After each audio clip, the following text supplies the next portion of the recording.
Everyone, সবাই কেমন আছেন? আশা করি খুব ভালো আছেন। আমি রোহিত চৌধুরী। আজকে আমি আপনাদের সামনে একটি খুব গুরুত্বপূর্ণ টপিক নিয়ে আলোচনা করতে যাচ্ছি। আমাদের শরীরে প্রোটিনের অভাবে, প্রোটিন, ভিটামিন এবং মিনারেলের অভাবে কী কী ডেফিসিয়েন্সি হতে পারে আজকে আপনারা জেনে রাখুন। আর যদি আপনাদের এই সমস্ত যদি কিছু সিমটম আপনাদের সাথে শেয়ার করব, সেই সিমটমগুলো দেখে হয়তো আপনার যদি প্রোটিন ডেফিসিয়েন্সি যদি হয়ে থাকে তাহলে আপনি জানতে পারবেন। আজকে আপনি ফ্রেন্ডস 10 জনের মধ্যে 9 জনেরই প্রোটিন ডেফিসিয়েন্সি, কিন্তু আমরা বুঝতে পারি না। তো চলুন আজকে আমরা জেনে নিই প্রোটিন ডেফিসিয়েন্সির জন্য কি কি লক্ষণ আমরা দেখতে পারি। যেমন আপনার হয়তো চুল ঝরে যাচ্ছে, অথবা চুল মেহেন্দির মতো লাল হয়ে যাচ্ছে। আপনি কিছু এক্সট্রা কালার ইউজ না করলেও আপনার চুলটি লাল হয়ে গেছে, অথবা আপনার চুলটি খুব পাতলা হয়ে যাচ্ছে আস্তে আস্তে করে, অথবা আপনার চুল উঠতে শুরু করেছে। চিরুনি করতে গেলেই আপনার চুল উঠে আসে অনেকটি। এরকম কি হয় আপনার? তাহলে 100% প্রোটিনের ডেফিসিয়েন্সি, প্রোটিনের অভাব রয়েছে আপনার শরীরে।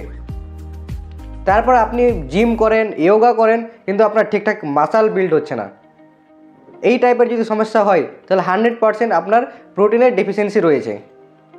আপনি মার্কেট থেকে অনেক প্রোটিন ব্যবহার করে নিয়েছেন অলরেডি, তারপরেও আপনি রেজাল্ট দেখতে পাচ্ছেন না। যতদিন খাচ্ছেন, যেগুলো স্টেরয়েড মেশানো থাকে যে প্রোটিন সাপ্লিমেন্টগুলোতে, সেগুলো একবারে মুখেও দিবেন না ভুল করেও।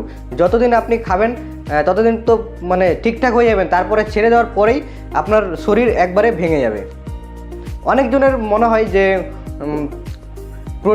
প্রোটিনের অভাবে অথবা প্রোটিনের ডেফিসিয়েন্সি যদি থাকে তাহলে আপনার বডি যেমন ছিল তেমনই থাকবে, দেখে মনে হবে আপনার কোনো প্রবলেমই নেই, বাট ভিতর থেকে সব খালি হতে চলেছে। অথবা প্রোটিন ডেফিসিয়েন্সির জন্য আপনার ওয়েট কমতে শুরু করেছে, তাহলে 100% প্রোটিনের অভাব।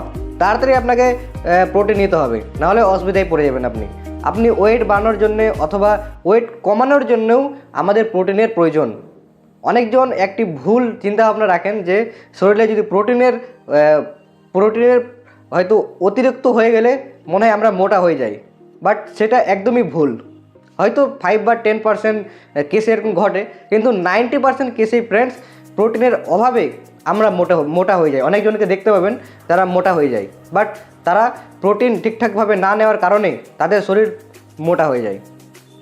কম্পিউটারের সামনে 2 থেকে 3 ঘন্টা কাজ করলেন আর আপনার মুড খারাপ হয়ে যায়, মুড খারাপ হয়ে যায়, এবং তখন মনে হয় জল খেয়ে বিছানায় পড়ে যায়। এটাও একটি লক্ষণ প্রোটিনের ডেফিসিয়েন্সির জন্য।